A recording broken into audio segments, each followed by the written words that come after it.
Look at that. Nicely grazed off. Welcome back to another video, everybody. We are out in the field moving cows. We have calving cows right now. It's calving season for our fall group. So I just gave them a new strip. They're out over there. We got just wicked amount of grass here. This would be third cut normally for this hay field, but we figured instead of putting it in a silo, instead of putting all that work in, just because we're gonna have to feed it to the cows anyway, we'll just say, well, we'll just let the cows at it. This way, it's really good for them, especially when they're calving. Makes really good milk for the newborn calves, and it keeps the calves healthy. We found that if we calve in a barn, there's just added factors we have to consider, and we get a lot of problems with that. We get spreading of scours way faster, rather than out here. They seem not to really get it, and if they do, they don't spread it as much because they're here for a day and then we move them off. So this is too thick. This is very thick. You can barely walk through it, and they're going to trample a lot of it. That's why we gave them a little strip. This is just kind of a high spot on the loam hill. Everything down below is pretty short, and it's just kind of like white clover. So we do have a little bit of alfalfa in here. We have to watch because they can bloat on it if they eat too much of it. But this particular field is pretty much done with alfalfa. It's been 4 years and a lot of it has died, but you can still see there's a fair bit of it that kind of fell over. There's a lot of orchard grass and clover. That's kind of the mix that we do. So we got a water line coming up here along with this new fence we put in, and yeah, we got 8 caps so far. It's kind of hard to find them. They kind of hide, but they're really healthy. I mean, I'm very surprised considering we've been having rain every day for most of the week. So now we're just gonna move this water bowl over so they can drink, and I'll go show you some of the newborn calves. Some of them are pretty cute. Still got to do some tagging. Got a couple we got to tag. They're pretty quick. If you don't tag them first day, they're just uncatchable. So get at this. All right, here's some of the calves. That guy's got no tag on him yet. So we got 8 of them. Having 8 of them in the same spot at the same time is very rare. They like to hide. So we got full red bulls, a lot of bull calves so far. We got a blackie, baldy, nice little white stripes like his mom. And we have a red baldy, which is nice to see. That means we got some more Hereford genetics coming in. So here the grass is not too high. A lot of clover. Get a lot of white and red clover. Mostly white though. It's not very high yielding, but cows like it. So this is the white baldy. He is a force to be reckoned with. Somewhat nocturnal. Could not find him the other day. He comes out 20 minutes after the sun goes down. Goes and drinks and hides again. So hopefully he'll come around to being a little bit more, I don't know, friendly. Never mind trying to tag him. So this is one of her second calf, I believe. She's doing good. Comes from a good line of genetics. Her mother is over here, I believe. Yeah, her mother's right here. So you can see the resemblance a little bit. Mama lost her calf, unfortunately. We had troubles with her. We had a cow. Usually how it goes with calving season, it usually starts off shitty, and sometimes it stays shitty, but then sometimes it just kind of flips around. Well, this year it started shitty. We lost 2 calves right off the bat. First one, he was born a little too early. I think he was like 269 days of gestation. He was supposed to be 283 or more. So it was pretty early, but I don't know what really happened with him. He ended up dying. And then the second one, she was giving birth, and she might have, I assume she laid down just when the calf was coming out and broke his back leg, his tibia, his top one going up to his hip. Really hard to put into a cast. We couldn't really do anything, and he just died. We don't know what happened to him either. He just kind of flopped over after a couple days. Could just imagine a lot of pain and stuff. So that was unfortunate, but we're starting to turn around with our luck here. So our calves are doing good. Everyone's calving normally. No one's getting pulled. No breaches yet. So these are heifers. They're going to be first time calving. So we got to keep an eye on them. Got about 5 of them. They've been into the burrs, you can see.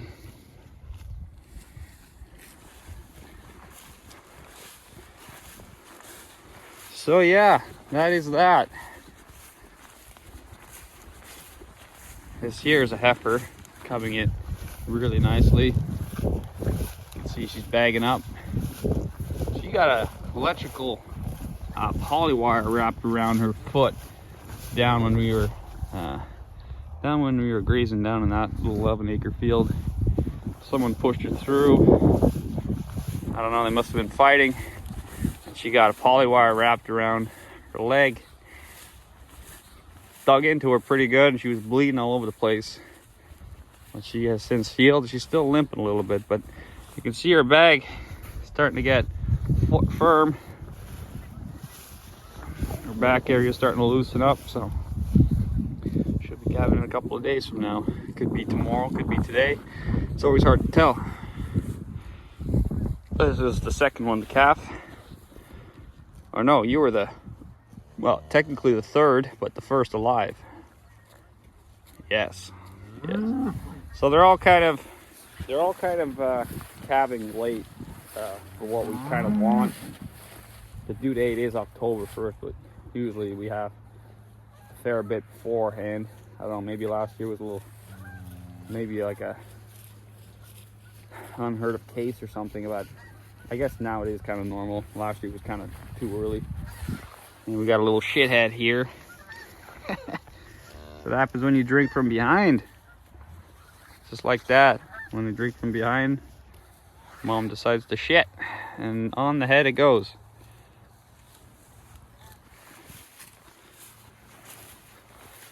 So we got a lot of pasture left, which is nice this time of year.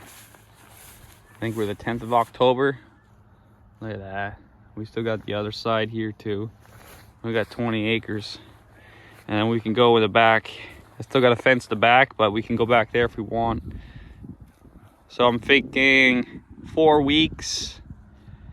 I'm assuming 4 weeks here. 4 weeks of pasturing, given how we're going. Because we're about double of... down there's 11 acres, and we were there for about 2 weeks, and it was less yield than here. So I figure at most 4 weeks here, but you never know, you could go through it. So I don't know, at the beginning when we first put them on, we had no calves, and I don't know, maybe they just liked the grass so much and they really had to fill up, but they mowed through 11 acres in no time, you know. But it almost seems like we have less cows. They're just eating less now. I don't know what it is, but they are in good condition. They are really good shape. Some of them are almost too fat, but that's what they need to make good milk. Because when you're getting 8-degree weather, 8 degrees Celsius weather, and raining, and you're a newborn calf, When you don't get up and suck right away, you're just gonna die. You're gonna get sick and you're gonna die right away because they don't get that immune system they need at the beginning. They're not gonna last. And it is pretty cold for them, so that milk's gotta keep them warm. So we need good quality milk, and that's what we're doing. And we are getting out of the fecal matter, their droppings, all their crap they poop out all day. They don't go back and lay in it again. Next day they're gone. So that's what also a very important thing is that we're not spreading or creating any pathogens that the calves might get, because then we're just fighting, you know, we're just fighting against everything.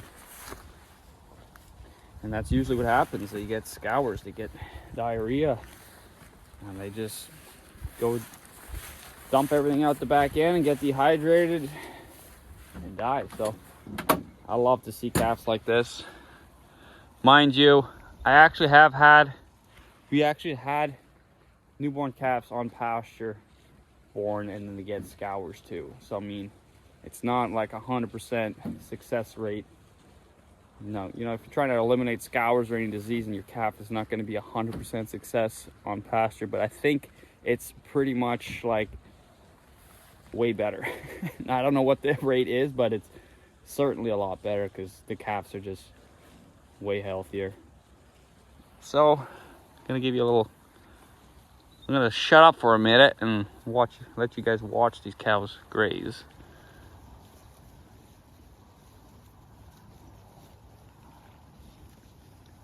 Nice to see newborn calves running around full of energy. Yes, you're gonna pop any day. You can see they got into the burrs. Okay. So this cow we had in the spring group, she was not pregnant. Normally we would send them to the sale barn, but given the fact that you're actually one of my cows I bought, this is one of the last purebred Angus heifers we bought from Russell File. So these are still File Angus, which are very good. They're very friendly, as you can see. So yeah, she didn't catch in the spring. I said, the hell, we're gonna keep her back. She's fat, as you can see. Look at that rear end. Same with her. But got a gut on her. She's gonna be calving any day now. So for some reason or another, we had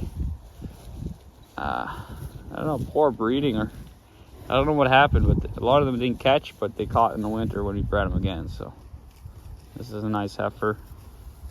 So we got the tag 4418 and 0587. That's her mother, and J is the year that she was born. So this year we're L. Last year we're J or K, and then that was J. So she's 3 years. 3 years going to be calving, if my alphabet is correct. J K L. Yeah, that's right. So that's a nice little thing to have the letter on the tag, so you know how old they are. We just started that 3 years ago, so it's gonna be a while until all our cows have it. A lot of these cows are 10 plus years old, some of them actually. Most of these cows are from Rolling Acres. We bought them a couple years ago, and everybody that's black and with a white head is from that farm or bred from the cow. A lot of these guys here, they're really nice. There's a little guy there, grass puppy. All right, we got to go to Massaw and move the spring group. All right, so we made it to Massaw. This is the spring group. So they were here this weekend, this pasture, and Monday I moved them here. It's Wednesday now. Pasture's looking pretty good. We got a fair bit of grass here. Got a couple cows going downhill. They were skinny in the spring, and now they're really showing. We got a couple we gotta get rid of, but we also got some cows that are calving out here, so we gotta keep an eye out for newborn calves. There's one right here, a young grass puppy. That's him, and that's his mom. And we got a guy limping. That's not good. What's going on? Oh, we got a front left swollen hoof. Oh, no, never mind. It's back. Back left. Okay, that was the one we had before. He's been treated. It's taking a while, though, to come around.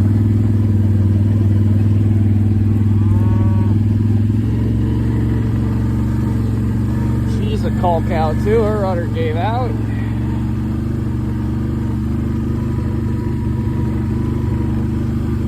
So, nice. We got another calf here by himself. Wonder what's going on here. Well, it's the season for a foot rot, I believe. Hey, buddy, what's going on? Being a loner.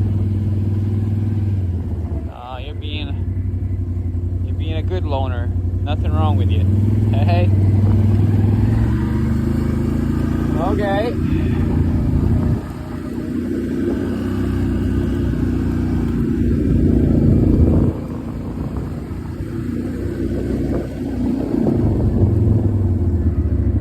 So as you can see, the pasture's munched down pretty good. As low as we wanted to go, really. It's almost too short, but we're gonna be moving them again. This field we reseeded this summer. We're not seeing too much growth yet. Hopefully next year we'll see more. We're looking for cows that have calf, because we have a group of fall cows in with this herd because we didn't have enough pasture for the fall group, so we just kind of mixed them in. So we gotta keep an eye on them. But from what I've seen so far, the first one, she calved pretty good. That was before October she calved, so she was an early one. But there's still a couple left in here that we gotta keep an eye on. So yeah, I'm gonna show you some more cows. Show you some more nice calves. A little bit small him. There's some stocky ones.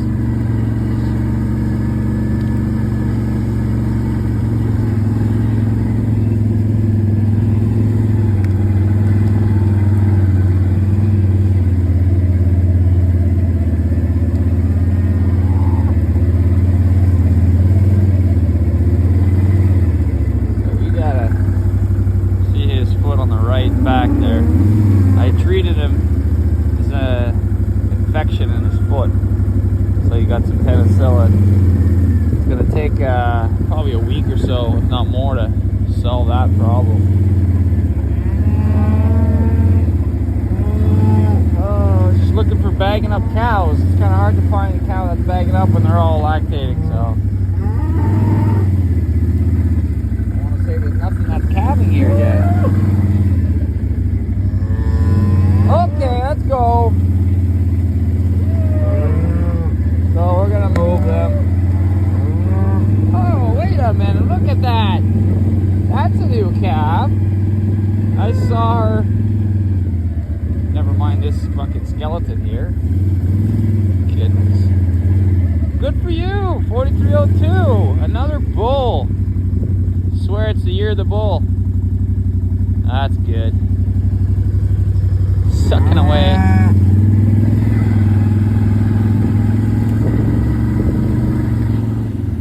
I'm always happy to see a newborn calf on pasture, maintenance free, of course. That's what I like. Calf by itself, sucking by itself. Now I'm gonna be moving pastures without any, no help from me whatsoever. I like that. I know we're gonna get some that are gonna die on pasture, I know there's going to be a few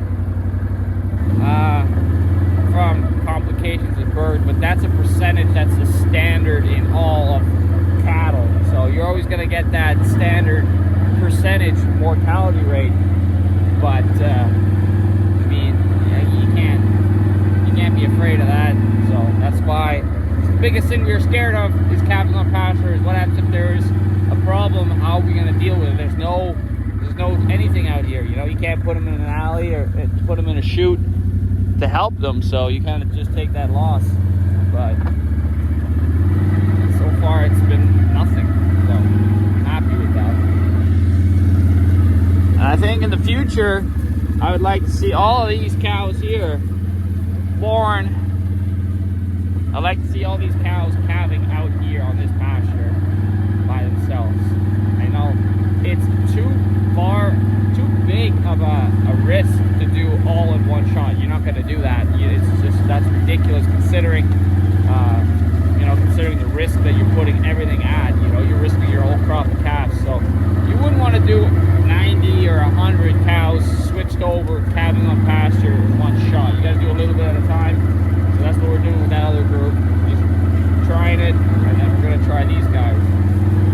You can see they're full of piss and vinegar. They're doing all right. So we're going to get these guys moved. Black Baldy, look at that. Doesn't she stick out? Sore thumb. Alright.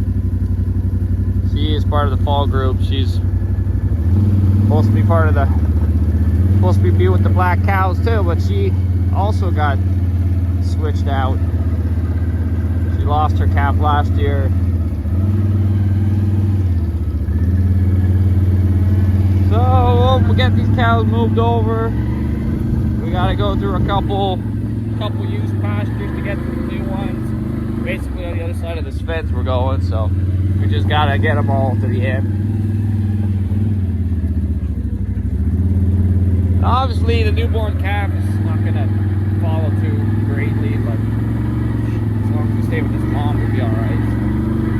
That's what we're doing today. Alright, so they didn't really go where I wanted them to go. They're just going where the grass is going, so I had half the cows went on this side of the fence, the other half on the other side. But the majority were on this side, so I said, screw it.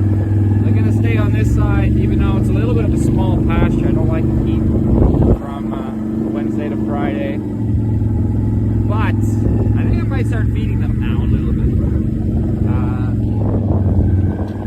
Still got a fair bit of orchard grass growing here. It's not too bad.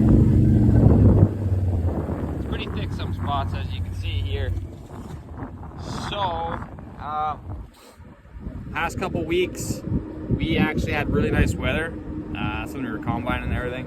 So I said, screw it. Instead of waiting to the end of this grazing season to start feeding them, I'm going to start feeding them now because the weather was good. So that past 2 weeks, we fed them. And it was so dry, it was beautiful. So we didn't get any mud or any problems. Because every year we usually wait to the end to start feeding them, and that's when it starts raining and the weather's terrible. So it's not really good weather to feed. So now we kind of bought 2 weeks in a way by feeding them. But we can only run these guys for so long to run out of grass again. So I want to prolong that as much as we can. So I might just bring in a silage bale, because we are feeding 4 silage bales a day, or it was 3 silage bales and a hay bale every day for a couple, I think it was 2 weeks, or was it a week? Anyways, it was a fair bit of time, but that was with no grass, just feed, because where they were, it was a reserve, and it was all old stuff, and there was barely 2 days of hay, 2 days of feed there. And it took me about a week to fence, so I didn't want to get them out of there right away. So I started feeding them. But now that we're back on grass, and it maybe not going to rain for once. It's been raining all week, so if the rain lays off and it kind of dries up a little bit, you can drive in here with a truck and just give them a silage bale on top of what they have now. I also want to get rid of these goddamn skinny cows. They're just so hard to catch. Look at it. skeleton walking around. I don't really like having that in the herd. Makes everything look terrible. Makes us look like idiot farmers. Skinny cows, diseased cows. Doesn't look good, you know, because we get hunters and stuff coming here. So I don't know, if they take a picture or see something like that, it makes a bad image for us. So I want to get them out of here. But they have calves that are literally nothing. They do not produce enough colostrum at the beginning, and they didn't make any milk throughout the summer. So the calves are like the day they were born, tiny. So yeah, I want to get them out of here. Hard to get though. So once again, I'm yakking away. Got a fair bit of cows here though. Just gave them some mineral. You can see the skeletons showing up there to the mineral feeder. Some are sick and some are just skinny because they cannot, their calf is growing and their calf is consuming more milk, and they cannot produce enough milk to sustain the calf, and let alone sustain their condition of the cow. So a lot of energy is going into milk production.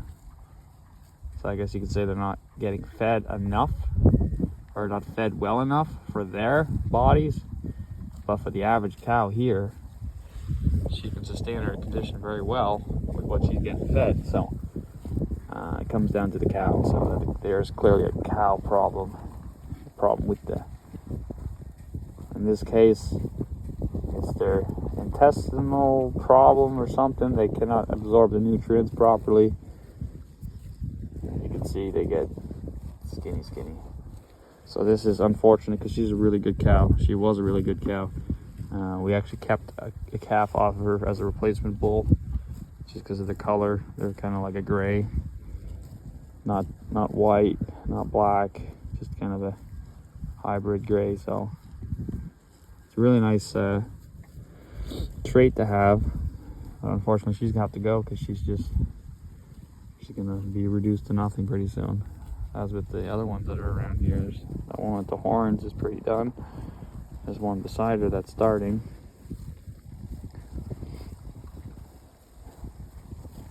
So yeah, it's unfortunate, but majority of our cows are looking pretty damn good. We got a pretty young herd, because we call them pretty hard. But look at here, she's got no udder. Well, let's find her calf, see what he looks like, but you wouldn't think much of her. You just think she's a little skinny, but see around the hip area, starting to sink in.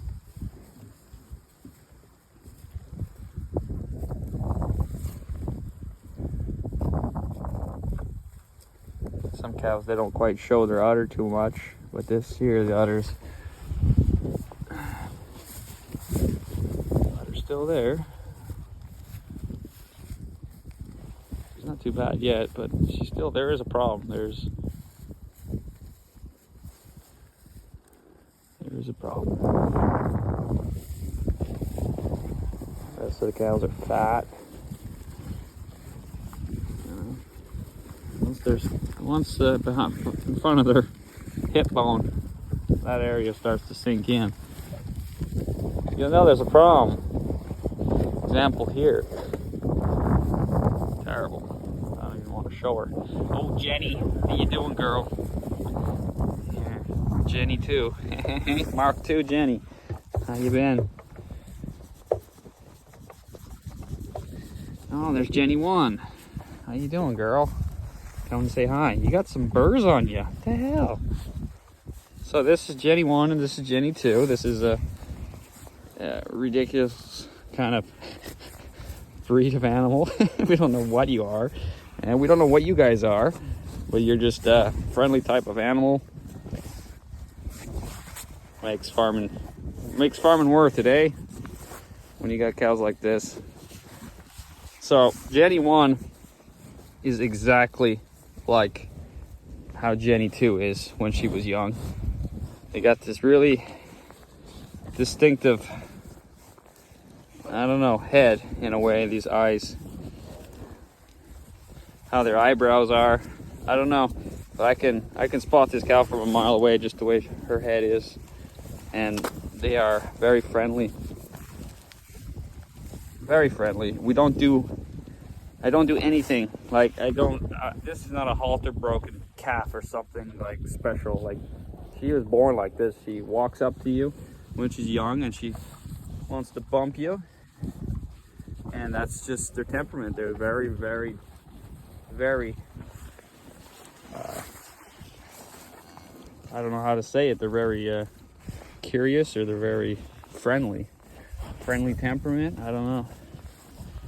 And that gene or that trait has carried on from her mom to her calf here.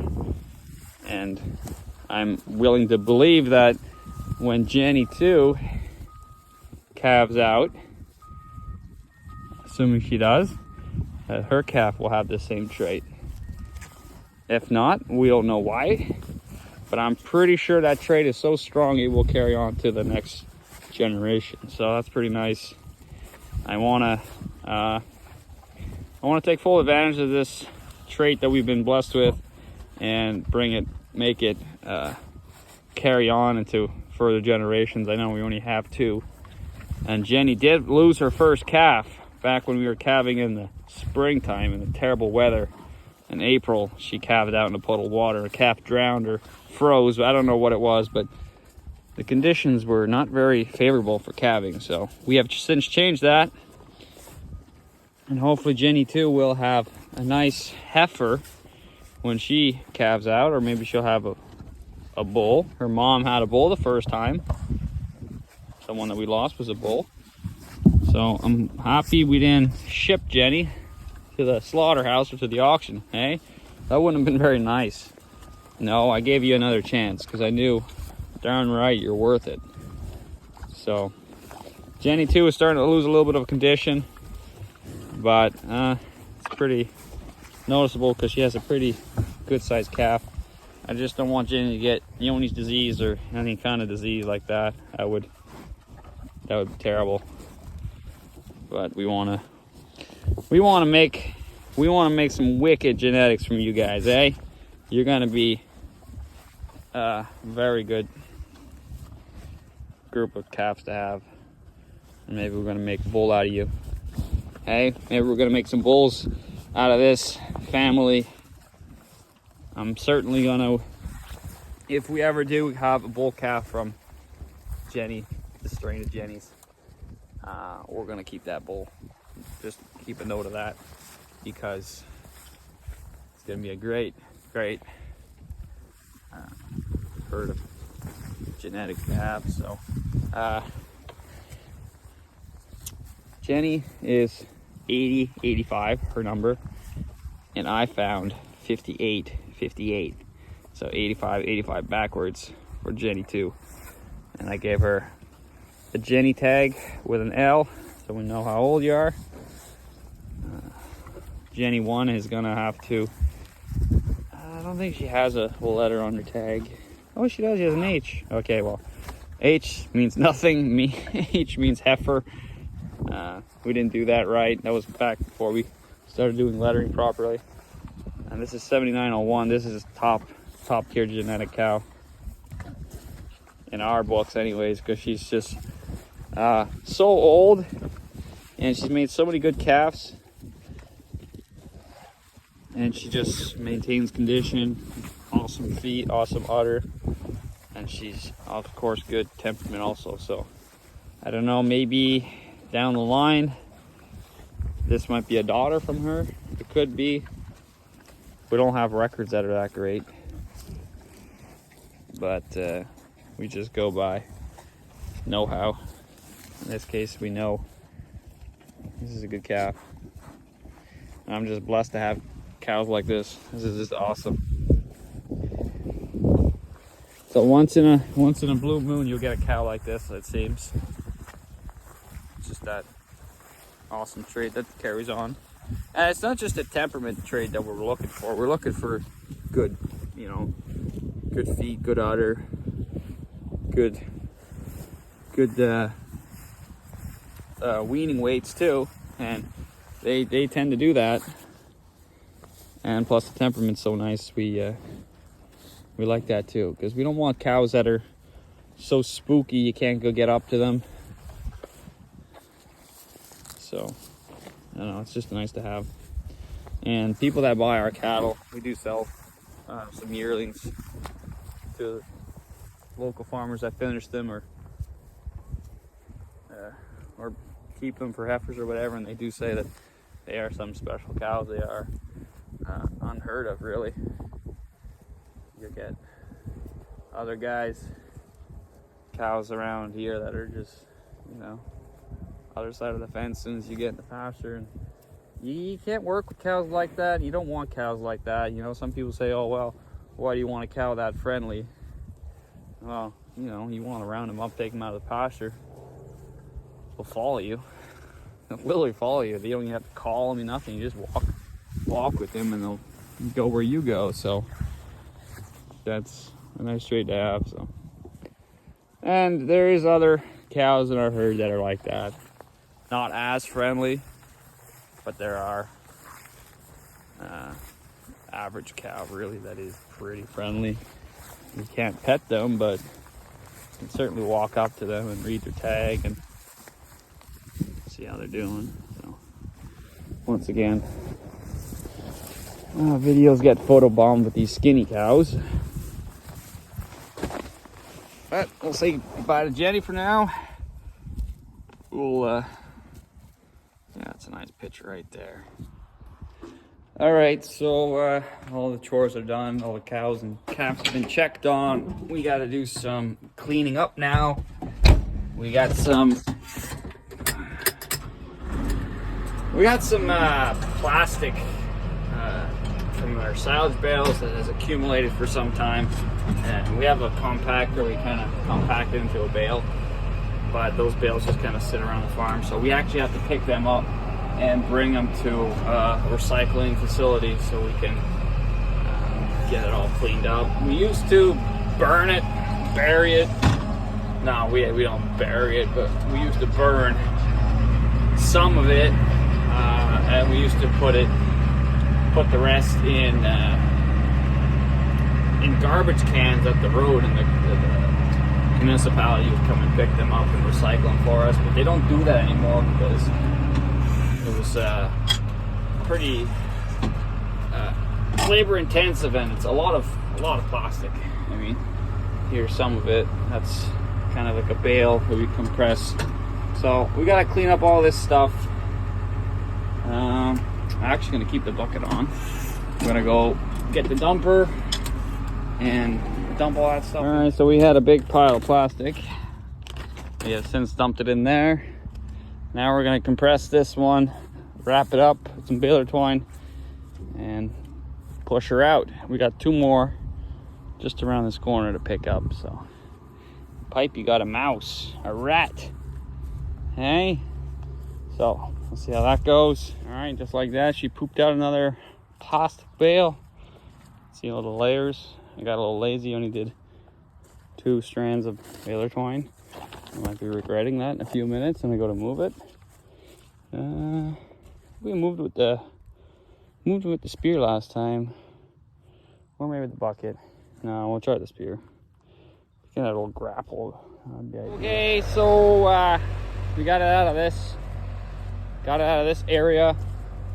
It moved a little bit, but it wanted to fall apart as soon as I picked it up. So we're gonna change tactics. So we're gonna go with the pallet forks and get from underneath. Yeah, it's just falling apart. Ready to fall apart. All right, I had to film it because nobody would believe it. I actually got them with the pallet forks. Look at that. Hopefully it didn't fall over on the other side and miss the dump. But look at that, minimal damage, or minimal waste lost. It didn't explode, in other words. Thank God. On to the next. All right, this is the second one. I wasn't sure if I was gonna be able to pick it up without it exploding, but easy peasy. Just hope I didn't get too much dirt. I think I got a fair bit of dirt. we don't want to get dirt because we might have to pay per ton, per weight, to get rid of this stuff. So lower the weight, the better. All right, we dumped 3 compacted bales in and 2 loose buckets full of tarp silage.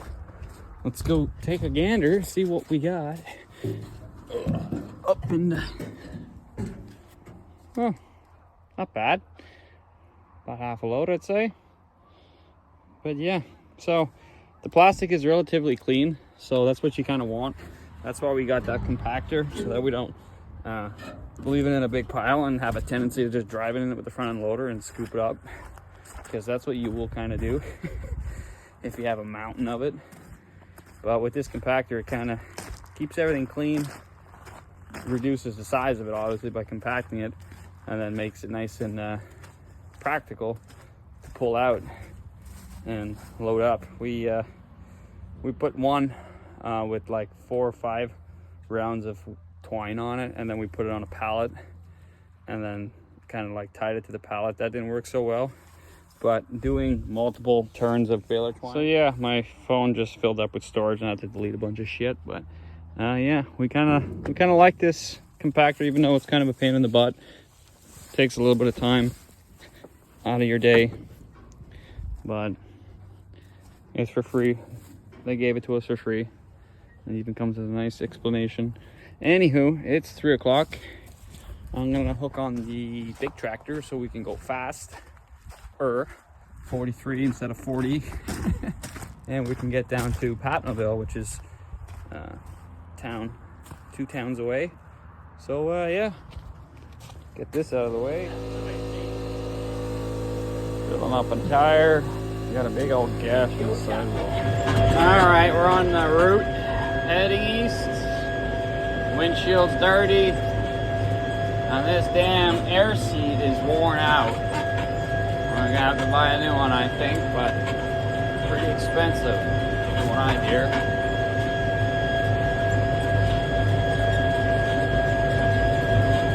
Oh, we're passing some cornfields. Been chopped. We got manure on them. We're waiting to get plowed up. We got some hay fields here. Some geese in there. A fair bit of geese everywhere. So these are my uncle's fields here. Alright, so I drove all the way there. Didn't film anything dumping and everything, but I got the receipt here, what it cost for 1 ton. For 1 ton of plastic waste. It was actually 970 kilos. It was $122. It's really not worth burning or disposing of it in any other manner than the proper way. So I'm happy with that. All right, so I'm just checking on the cows now for the last time of the day.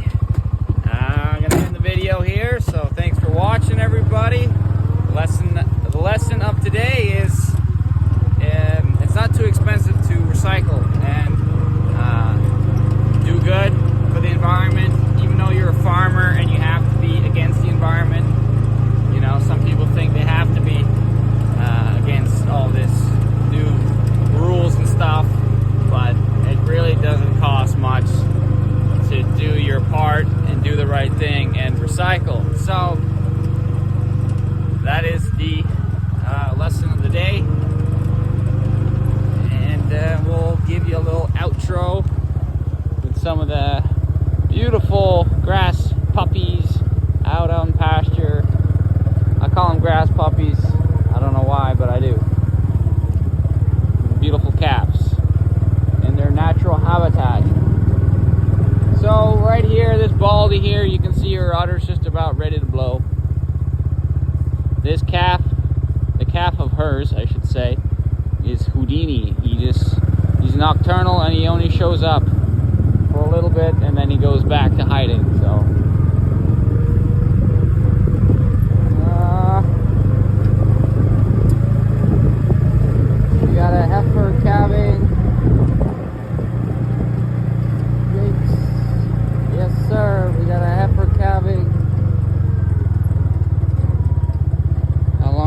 calving for. Oh, he's already out. Super duper.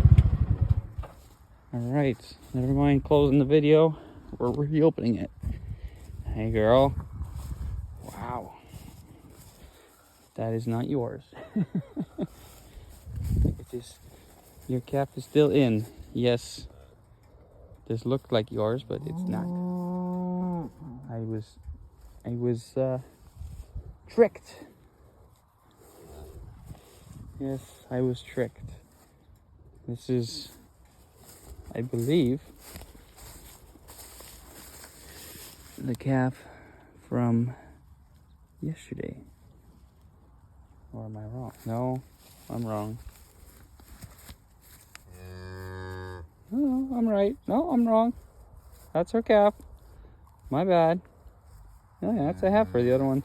Okay, well, that looked exactly like one that we had the other day. Look at that. Already taking his first poop. His first poop on camera. Jesus. Where's the privacy, eh? Okay, cool. Well, that's number 9.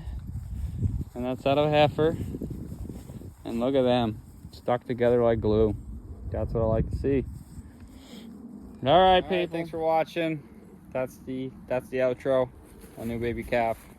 I just can't stop talking today. I don't know what the problem is. Okay, so bye. See you tomorrow probably. Okay, I'm not gone yet. We had another one. Another beautiful calf. Out of a heifer. Another heifer. Look at that, he's already up and sucking. God, this is awesome. I love it. I love pasturing or calving on pasture. Hey girl, you're next. 2 of your close friends. 2 of your close friends, yeah, they got their baby. It's your time.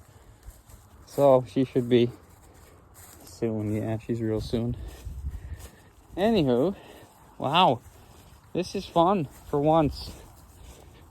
I'm gonna do everything like this in the future, I think. This is just fun. I like when they calf by themselves, middle of the day. And see, that's, oh, wait a minute, you're the one. That's the one I was talking about that goes hiding all the time. He runs off and hides. That's what calves do. Duh. Anywho. So as you can tell, I'm ecstatic, I'm happy. Calving success so far.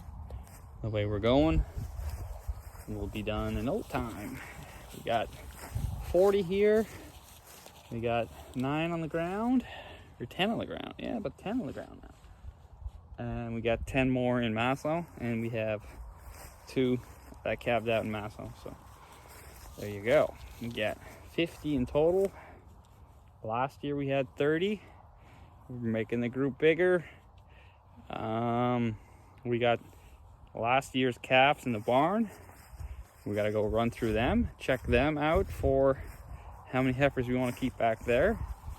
And then in December, we're going to take them out of the barn and put them back with their moms so that they can get bred, those chosen selected heifers.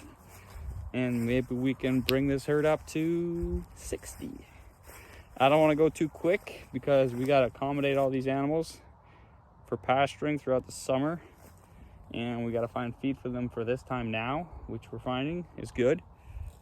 As it stands, we got 4 weeks left to grass until we got to fence some more, but then we can go for another month, I presume, till we have to start feeding. So October, roughly November, or the 10th today, 9th, 10th today. So I'll bring us to around October to November. So maybe if we can get to the end of December, can we get the Christmas on pasture? That would be pretty cool if we can get to the end of December pasture. But as it stands, for sure into November.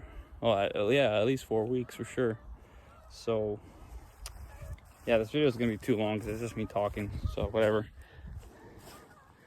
We're gonna try to bring this herd up to 60 next year, or we can just jump up. No, I don't want to go too quick. Anywho, Buddy's already yelling his mom.